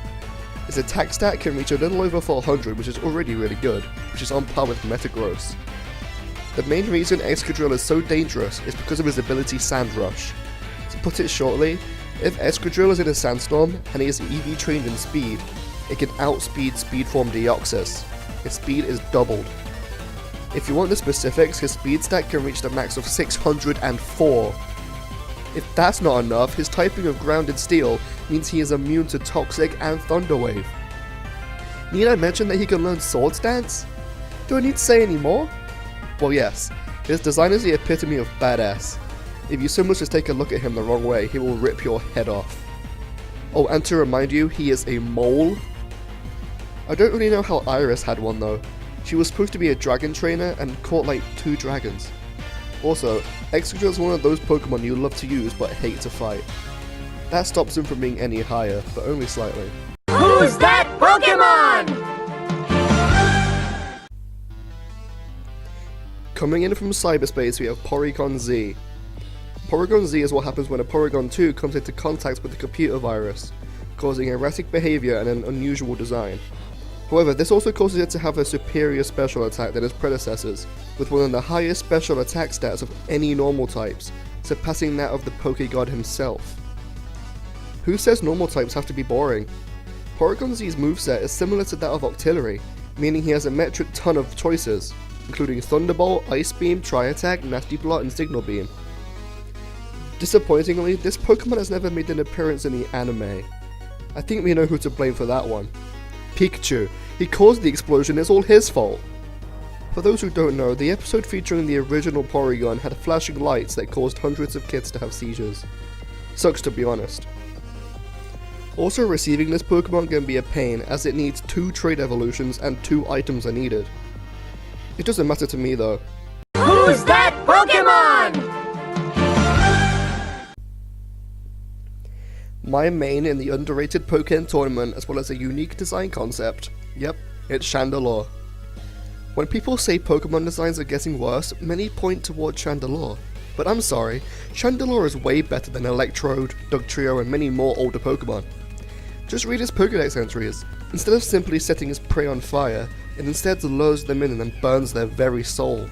That's messed up. In battle, Chandelure is no slouch either. It has balanced defenses and high special attack, and it even has access to Energy Ball to take care of the water types. Ghost and Fire types is also a unique typing that I'm surprised hasn't been done more. His voice is also shockingly cute. In recent years, people seem to have warmed up to this Pokemon, as it's now one of the most popular Gen 5 Pokemon. That's great to see. If you haven't already, please raise a Chandelure. Who's that Pokemon? It's about time. Here we have the Antichrist of Pokemon and the mascot for Pokemon Platinum, Giratina. This might be one of the most creative Pokemon I've ever seen. A 22-foot long basilisk-like dragon with ectoplasm tentacles attached to its vertebrae, capable of flight, changing forms, and manipulating all antimatter, as well as dimensional hopping. Holy shit. Giratina's typing of Ghost and Dragon is also kick-ass in every meaning of the word. Giratina has 2 forms. His altered form is the most defensive state, and then his origin form, which focuses more on offense, while also being more vulnerable. Giratina also has a signature move in Shadow Force, which acts similarly to Fly and Dig, but can pass through Protect and Detect with ease. I haven't even mentioned its home in the Distortion world, trippy as hell but admittedly dry on content. All in all, Giratina is my favourite legendary dragon, so much so that its cry is cemented into my brain. Just take a listen to it. Who's that Pokemon? My high flyer from the Sinnoh region. When it comes to normal flying types, I can't think of a better example than Staraptor. Compared to Noctowl or Pheasant, Staraptor is a freaking legendary.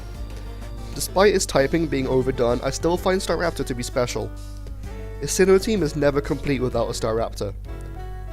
Armed with a high attack stat and decent speed, as well as learning close combat upon evolution, Staraptor is a starling you do not want to mess with. Close combat in particular allows it to take care of many rock and ice type threats. The scythe-shaped comb on its head says it all, he will kill you. Being a bird of prey, his attack stat can reach over 370. That rivals Luxray and Origin form Giratina. Can't see Pidgeot doing that, and he even has a Mega. It even gets Intimidate as an ability. This is the perfect flying normal type, even more so than Toucannon. Who's that Pokemon? Mewtwo needs no introduction, it's Mewtwo. How can someone hate him? He is just as iconic as Pikachu if you ask me. Mewtwo has had important roles in multiple movies, has 2 Megas, a Shadow form, is playable in Smash, and is often the final boss of many spin-offs. Back in the day, if you owned a Mewtwo, you were the cool kid, and I see why. His stats are insane. His special attack stat is astronomical, and he is fast too. Needless to say, he has a big and loyal fan base. In the first movie, Mewtwo went through a perfectly written character arc. I'm not going to spoil anything, but please watch it. I completely understand why he is so loved. He can be caught in almost any region as a post-game reward. I honestly can't think of anything else to say without sounding cliche. Chances are you know how great Mewtwo is. I can't think of a better Pokemon to take us into the top 10. Who's that Pokemon? My favourite Ultra Beast might not be the one you would expect. It's not Buzzwole, it's not Celesteela, and it's not even Kartana. It's Circuitry. While all of the other Ultra Beasts have mesmerizingly creative and unusual designs, Circuitry takes the whole damn cake and then some. No other beast ignites the spark that this one does in my head, for many reasons. He might be the weirdest Pokemon ever designed. He is a creature made up entirely of wiring and circuits, and also happens to be shaped like a tree, hence the name. He even strikes a resemblance to old Guzma here. Oh, and he is 13 feet tall? If the design somehow does nothing for you, then Xurkitree packs one hell of a punch in battle. His base special attack stat is 173, the highest of all electric types, meaning he can break down almost all defensive walls. He can even learn Tail Glow. Overkill.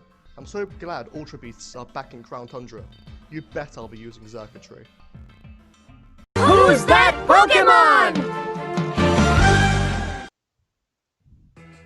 At number 9 we have one of the most popular Pokemon of all time, Greninja.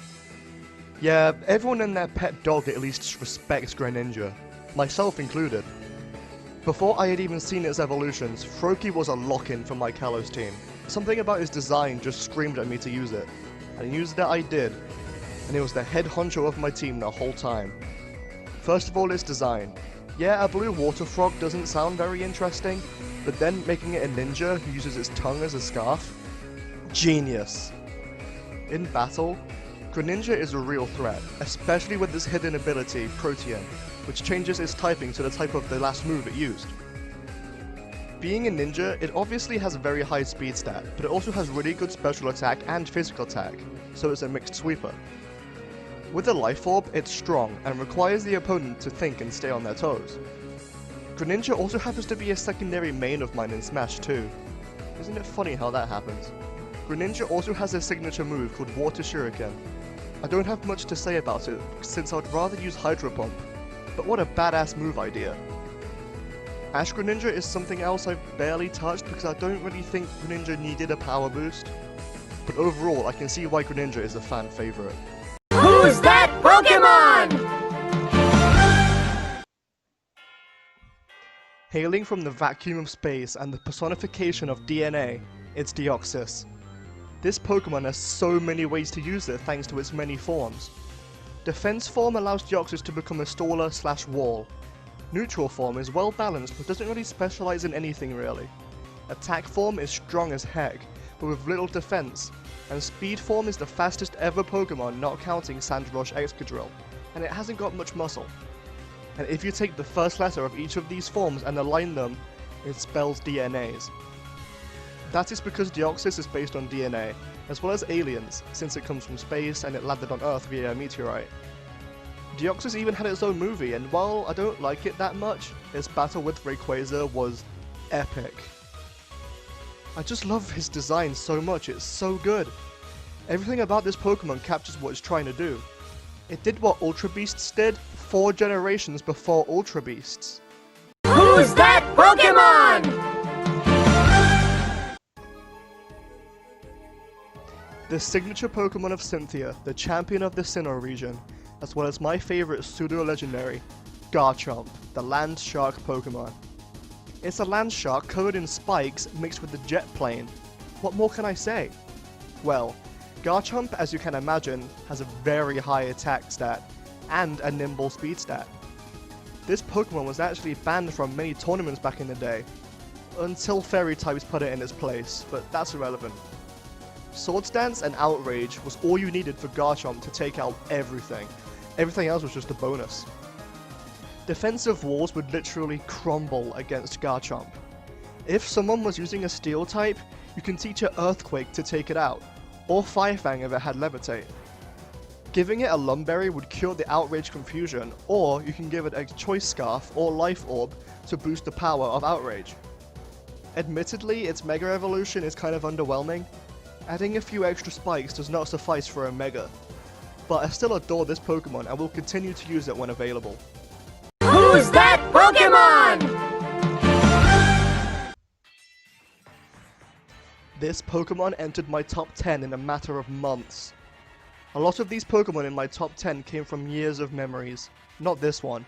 Love at first sight is real. Enter Zacian. That's right, the mascot of Pokemon Sword is number 6. Let's begin with the origin. Zacian may be based on King Arthur's sword, Excalibur. Its role as a warrior aiding a king may take inspirations of the Knights of the Round Table. In addition, Zacian's feminine nature may be a reference to the Lady of the Lake, the person responsible for giving King Arthur his sword. And this relationship with Zamazenta, the shield legendary, may allude to the relationship between King Arthur and his sister Morgan Le Fay. It otherwise resembles a wolf, an animal once native to Great Britain and an important heraldic symbol for noble families in the Middle Ages. Its long hanging blue fur resembles a caparison, a cloth covering usually worn by warhorses during the Middle Ages. This Pokemon is British as heck. Take one look at its base attack stat and that speed, you could probably realize this Pokemon is the ultimate sweeper if it's holding the rusted sword. It can even learn Sword Stance if you want to boost that attack even further.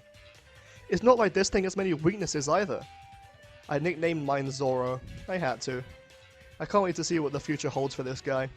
Who's that Pokemon?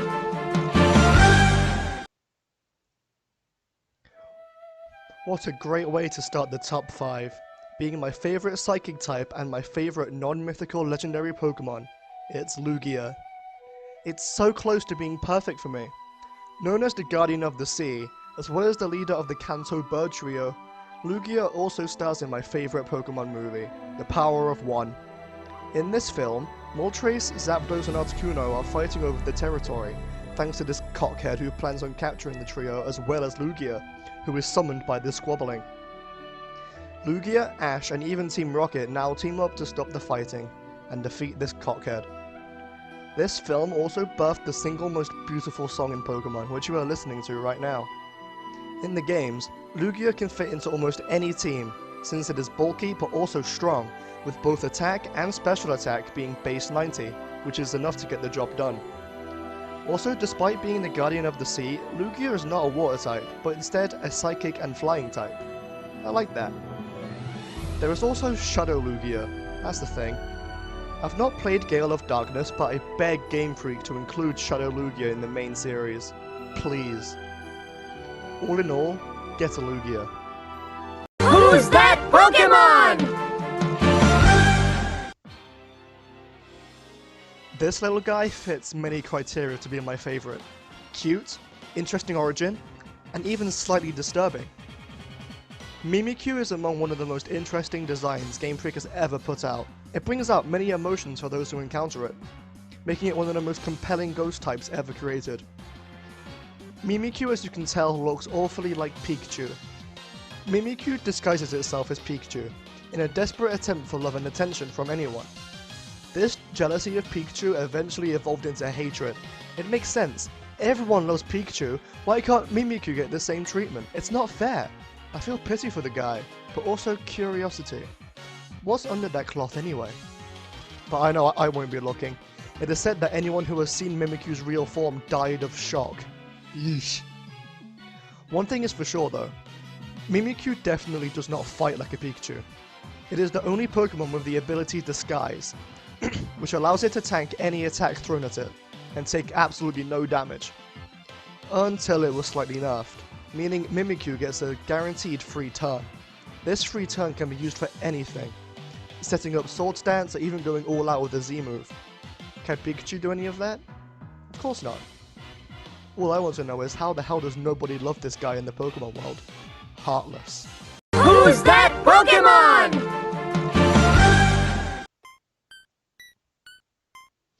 Here we have my favorite ghost type, the haunting and menacing spirit of Lavender Town, Gengar.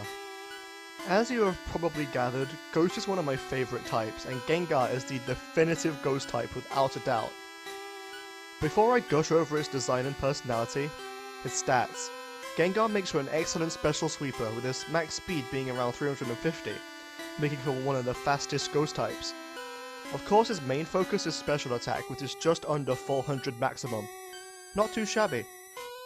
Ghost Poison is also a very unique type combination, and despite being crippled by Psychic, I still love it. Concept time. Gengar is obviously a ghost, but in particular a poltergeist.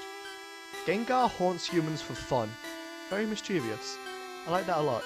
I grew up with Pokemon Platinum, and everyone who has played Gen 4 knows about that NPC who trades a Haunter holding an Everstone for a Medicham. This was my first instance of getting trolled, but eventually I did trade that Haunter and it evolved into Gengar, which I proceeded to use for the rest of my journey, and I even took out the champion with it. I actually still have that Gengar somewhere. Also in the anime, it was one of my favourites. Of course I'm referring to this Gengar. And Ash recently caught a Gengar of his own. I squealed when I first saw that, I'm not gonna lie. In short, Gengar has always been one of my favourites, and that is never going to change. Who's that Pokemon? Blaziken was so loved in Generation 3 that they thought to go and do it again, and better. Well, they did, because here we have Infernape. Infernape is what happens when you get a Blaziken of focus on speed and attack. It is a sweeper in the purest sense of the term. You have to be careful when facing off against Infernape, as it can learn Close Combat, Earthquake, and the Elemental Punches, and way more. Infernape was my starter of choice in my first ever Pokemon game, but there is way more to this than nostalgia. Infernape is based on Sun Wukong, the main character from the classic Chinese story Journey to the West, which also means Infernape is the closest we have to Goku in Pokemon, since they share similar origins. Also, his design is fantastic. The flames erupting from his head, the color choices, and those yellow swirls. Perfection. Infernape also shined in the anime. The story of Ash's Chimchar wanting revenge on the trainer that abandoned it, and the implementation of Blaze all led to many spectacular battles that left my jaw dropped. You've all probably heard how great Infernape is, so I won't bore you. And with that, we only have one more. Who's that Pokemon? And here we have my favorite Pokemon of all time. In order for a Pokemon to be number one, I have to like literally everything about it, in the games, anime, spin-off, and overall design, more so than any other Pokemon. Well, who can it be? None other than Darkrai. Darkrai is and always will be my favorite Pokemon ever. Sinnoh's own pitch black Nightmare Reaper is perfect for me. But why? Let's start with his concept. Darkrai is a shadowy, Grim Reaper-like being capable of creating nightmares for any living being awake or asleep with its signature move, Dark Void. In battle, Darkrai is a beast. He has great stats with special attack rivaling Mewtwo, and it is faster than Weavile. He has a move pool that is very similar to Mewtwo as well, but it specializes in Dark-type moves. He is the only Pokemon with the ability Bad Dreams, which causes gradual damage to any sleeping foes.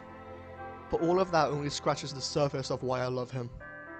Ever since I watched his movie as a kid, I fell in love with everything to do with this Pokemon. In The Rise of Darkrai, he was seen as an evil being to all of the citizens of Alamos Town, despite Darkrai meaning absolutely no harm to anyone. Then we see his flashback when Darkrai was found injured in the back garden of Alice's home. Alice decided to help Darkrai, and she was the first person to show him any kind of love. Years later, Darkrai lived in the same town and was still seen as a threat to everyone.